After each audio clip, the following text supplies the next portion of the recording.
35, 36 years of cycles. And who knows how many pads she may use during that period of time.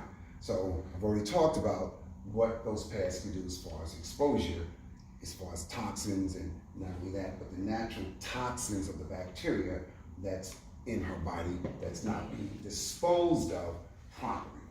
Well, the pad that we have, the jewel pad, it has several things that are going to help, okay? And I'm gonna go through each one. First, let's talk about the environment.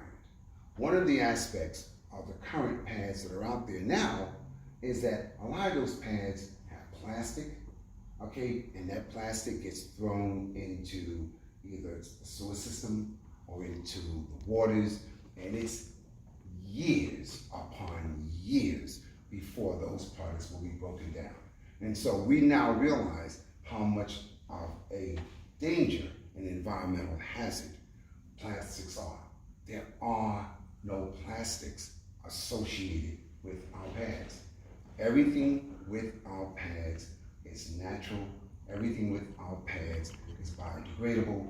So we don't have to worry about the pad itself is environmentally friendly. So let's get that one out the way, because there are a lot of people where that is a main concern.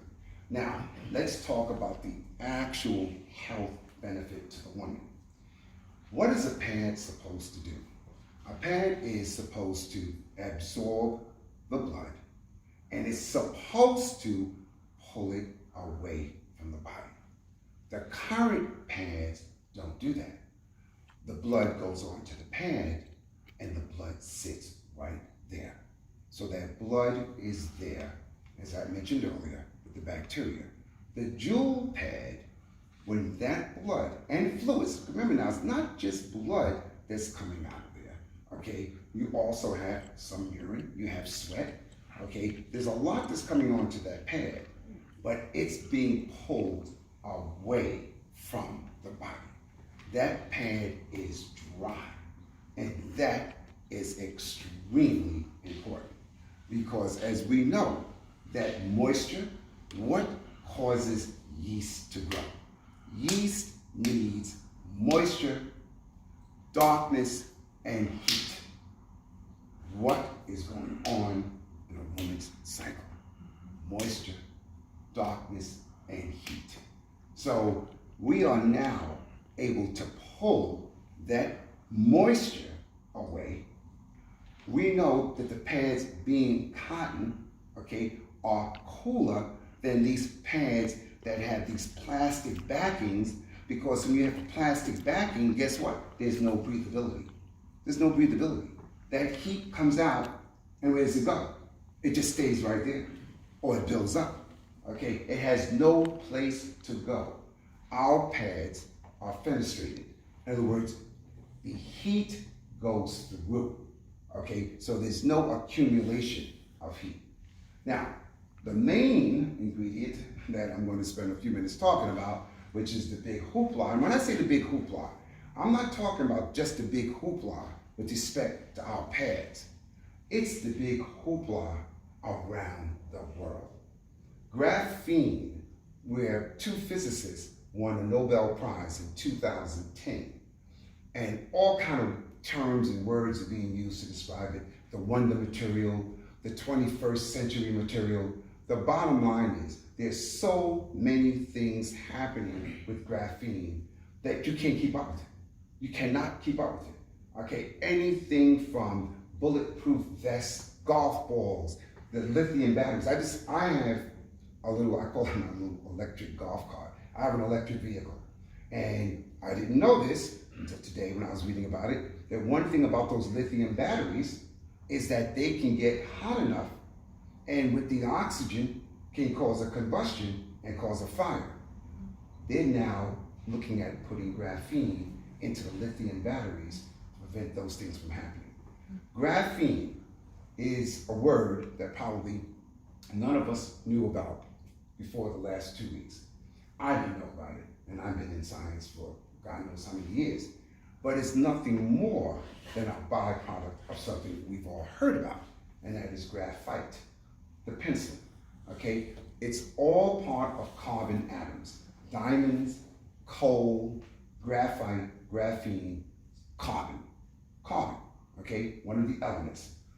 The thing with graphene is it is one atom thick.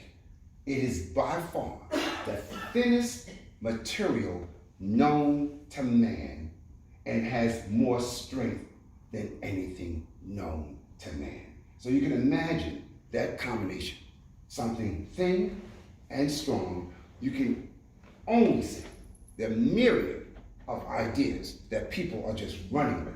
Okay, next month, Mr. Crump and I are going to be attending an American Graphene Summit in Washington, D.C., where that's all they're going to talk about.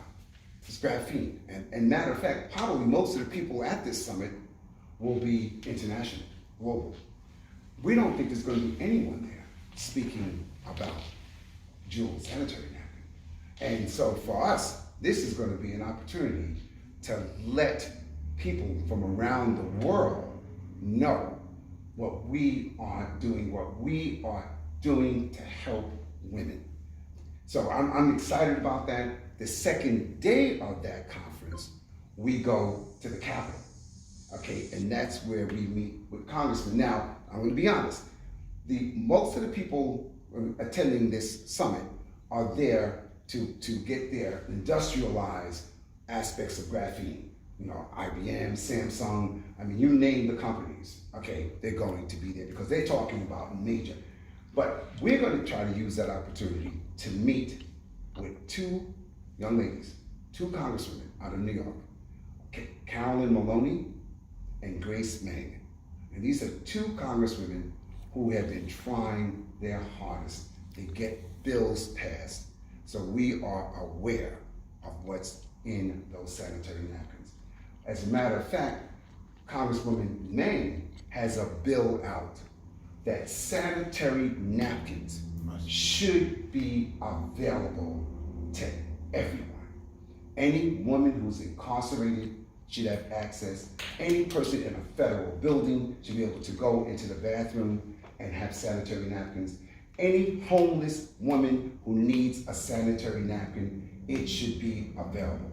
That's the bill that she put out January of this year.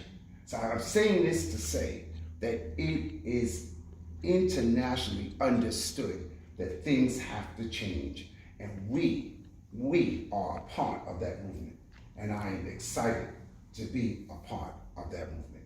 So going back to graphene. So graphene has the ability, with respect to the sanitary napkins, to actually cut bacteria, just slice right through the wall. Okay, and if you cut through the wall of the bacteria, it's dead. So when that graphene on that pad is sitting there, and that bacteria is coming out of the vagina, which it will, you now have something that is going to cleave and destroy that bacteria. That's good. So that it cannot cause some of the problems that I just mentioned that happen to women, where the bacteria is either multiplied from being on those pads or not really being pulled away, what you see with the conventional pads. And that is an ability that is also being used, graphene, because it is so small and it is so specific. They're actually looking at graphene being used to treat cancer cells, okay? Because they feel it has that ability, because we're talking an atom. It is so small that they can direct graphene to do so much. They're using it now for diabetes testing, some of the machines. Okay, so you're gonna hear more and more about graphene, but